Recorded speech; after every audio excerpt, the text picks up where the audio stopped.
What's up, everybody? Welcome back. It's the Filmstruck Film Club. I'm just glad you're here. This is a good day. We watched a cool movie. First of all, I don't know. Have you been here before? Maybe you haven't. We're the Filmstruck Film Club, and by we I mean you, me, and Groot. I'm Carson Higgins. We watch movies. A lot of times they're gonna be older movies. Sometimes they're brand new. I don't know. We're just kind of watching whatever sounds cool that week. And we found something pretty cool this week. Not gonna lie, this was a good one. I'll give you a little backstory of how this all began. The beautiful people at the Criterion Channel, God bless Criterion Channel, they put out a collection called Method Acting. And I was like, oh, so what? Everybody in all of these movies is method acting? I don't even really know what's going on here.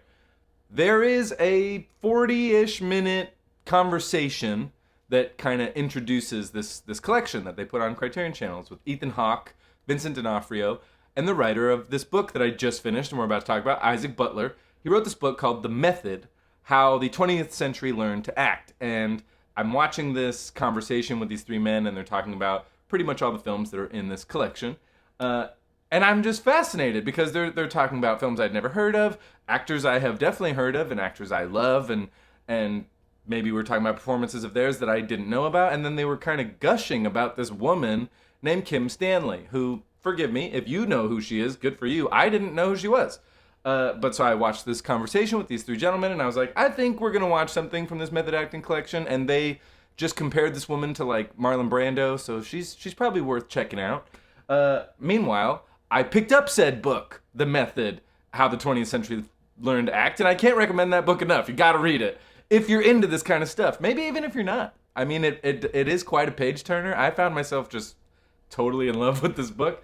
But they talk about Kim Stanley in there as well. And they talk about this film that we watched this week, which was 1958's The Goddess, directed by John Cromwell, and written by one of my favorite screenwriters ever, and maybe yours, Paddy Chayefsky. He wrote Network, he wrote Marty, he wrote this. This movie kind of rocked my world. I didn't know it existed until just a couple weeks ago. And now I hold it right up there with Streetcar or On the Waterfront or like pretty much any of those, Place in the Sun. If there was like some fresh method acting out of the actor's studio coming to your screen in the early to late 50s, this is kind of one of the greatest acting performances I've ever seen. Kim Stanley, holy shit. I guess she's not in a ton of movies.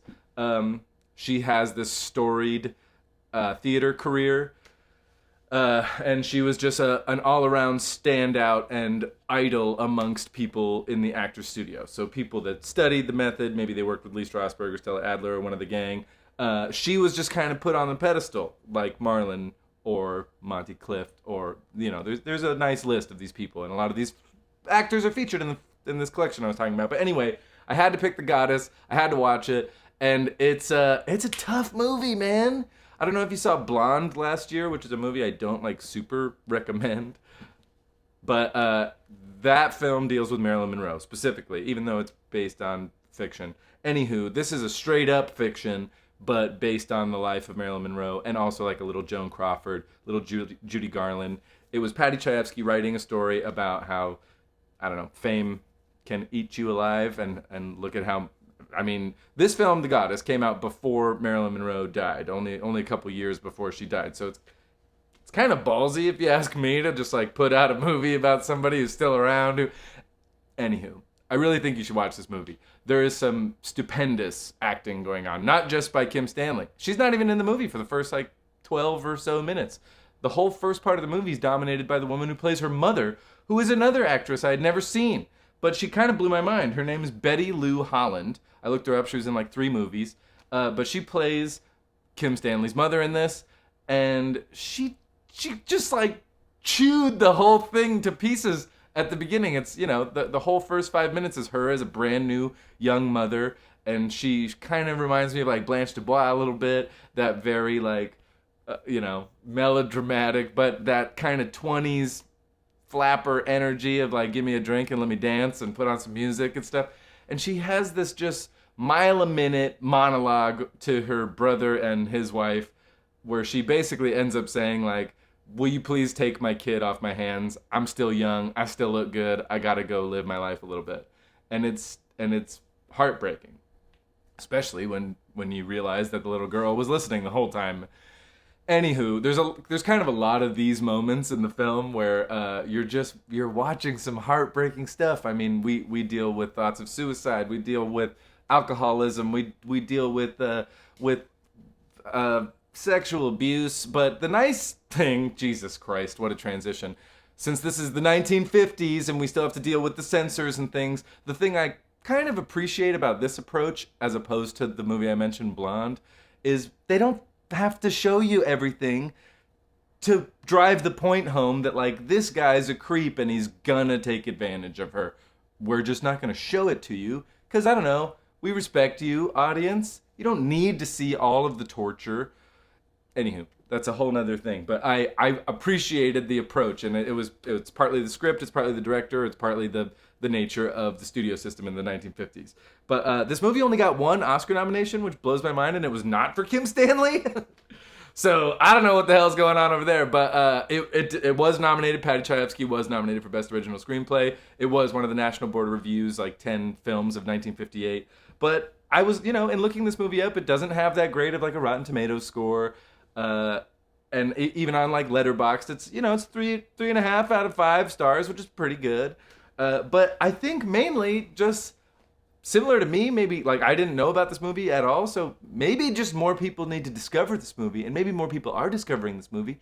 I don't know. Maybe it's just you and me. But either way, Kim Stanley is someone that I'm, like, obsessed with now, and I gotta go watch The Three Sisters that she was in, and she was in some other films when she was a little older. I know she was the voice of Scout, the narrator Scout, in the To Kill a Mockingbird film with Gregory Peck. So that's kind of interesting, but yeah, this woman just didn't get to do a lot of film work. I know that she had her own personal issues. She was an alcoholic apparently, but just one of those fucking shooting star type of talents where everybody else that, like, I was watching interviews of people talk about Kim Stanley, and Lou Gossett was saying, like, we would go out of our way to go see her either on a play, or you'd make time to see her if she was going to be on TV. Like, we all had to see what Kim was going to do because she was just the best of everyone. Ellen Burstyn referred to her as the ideal for, like, an actor studio actor. So needless to say, she's thought of very highly, and I think that you should watch this movie. I didn't even really, like, go into any details much about what happens in this movie. I mean, there's great scenes with her when she is on a date with this guy, Lewis. It's a tough scene. It's dark, but she's dynamite in it. When she's older and she's already a movie star and her mom is over at her house, who also, the mom, once she grows up and she's this buttoned up, like, super Bible-obsessed person, but you see that we can't shake that we know that you're the lady from the first scene, and so to see how much she withers out of her lively spirit is... it's heartbreaking. And then, of course, the men that I keep just calling her Kim Stanley. She is Emily Ann Faulkner, who turns into Rita Swan, sort of like Norma Jean and Marilyn Monroe. Anywho, yeah, her men, right? We have several husbands, boyfriends that she deals with. The first of which is this guy. The character's John Tower, but played by Stephen Hill. And he kind of blew my mind too, man. He's got probably a 5-page monologue that he does in a hotel room hungover talking about wanting to kill himself. And it's amazing. Lloyd Bridges, Jeff Bridges' dad, also holding it down as Dutch, the boxer. He's great too. They have, him and Kim have some amazing scenes in this hotel room. I kind of just want to see somebody mount this as a play, like today. I would love to see somebody, I don't know, Jessica Chastain or Scarlett Johansson or something, go do this on Broadway, man. I want to see somebody else play Rita Swan, because it's one of those characters, and maybe it is just because Kim Stanley's so good, but I clearly could talk about her forever. I'm going to be revisiting this film. Somebody talk to me about this lady, please. Do you know anything about Kim Stanley? Hit me up and tell me what movies I need to watch, or if there's a book I need to read or something. Help me out here. But follow us, Filmstruck Film Club. We watch movies every week, baby, so keep on the lookout for the next one. Groot and I will be there. Hopefully you'll be there too. Hopefully you're enjoying your summer. And yeah, check out that method acting collection on the Criterion Channel, and check out Isaac Butler's book. For the love of God, it's worth your time. I love you. I'll see you soon. Peace.